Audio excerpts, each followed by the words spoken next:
So all I can say about this review, it will contain multitudes of interesting talk.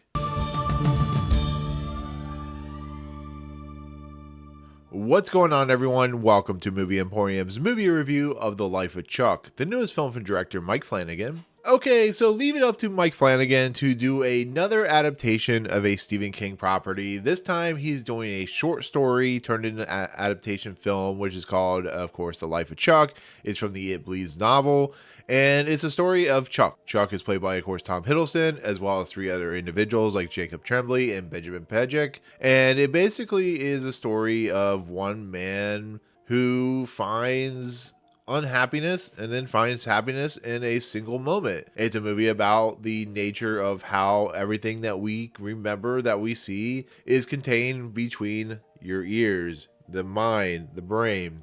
It basically tells the story of one man who dies at 39 years old, and what does that take, and what does that lead down the path of somebody who is affected and who has affected other people. And that's basically what this movie is. It's a simple story about a man who dies at a young age, and we see a little bit of his life from three different moments. So it also has people like Chiwetel Ejiofor and Karen Guillén and Mark Hamill, and the cavalcade, of course, of Mike Flanagan's like repertoire people, including like Katie Siegel and stuff like that. But it's a movie, once again, that is so simple that it doesn't really have a story, to be fair. It's about a man who goes through his life and kind of the nature of what that entails in a lot of respects. And it's also narrated by Nick Offerman, and it's based off of Stephen King short story, so it definitely deals, especially when it comes to his drama stuff, life and death in a lot of respects. So that's where it leads.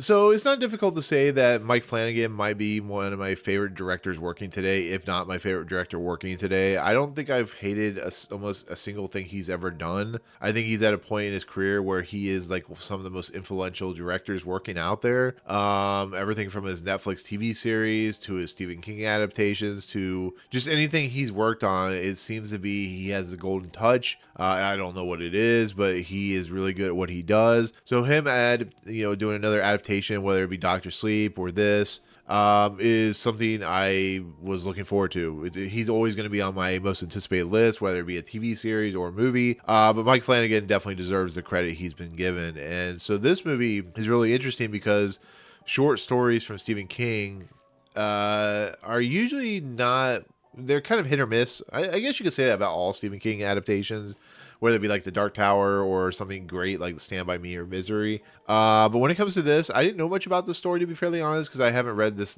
short novella story novel or whatever. But I heard like great things coming out of the film festivals. I heard that this is just a magical movie, and it was the mystery movie of the week, which I was really happy about because I wasn't sure what it was going to be, but I was super excited because this is one of my most anticipated movies of the year. And I will say that Mike Flanagan, he just keeps continuing to do what he does, and he does it really well. Is this his best work? No, because it does get a little convoluted and it's a little simple, but I think that's because Stephen King's story is probably a little simple, which I haven't read.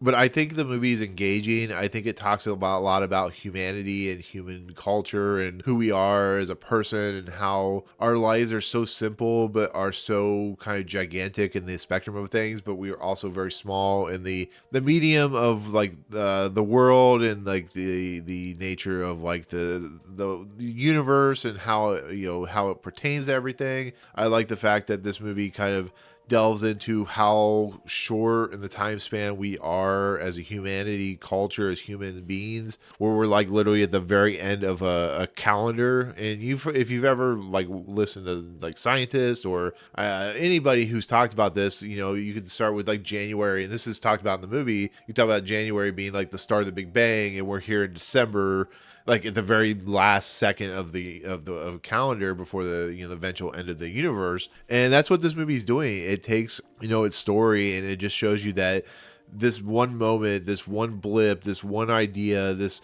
Tom Hiddleston's Chuck character dancing in the middle of the street with somebody who's drumming is just, it's a multitude of moments. It's a multitude of things. It's a multitude ideas that are just confounded upon and just kind of, why did he dance? I don't know, because he danced. It was something he did at the moment.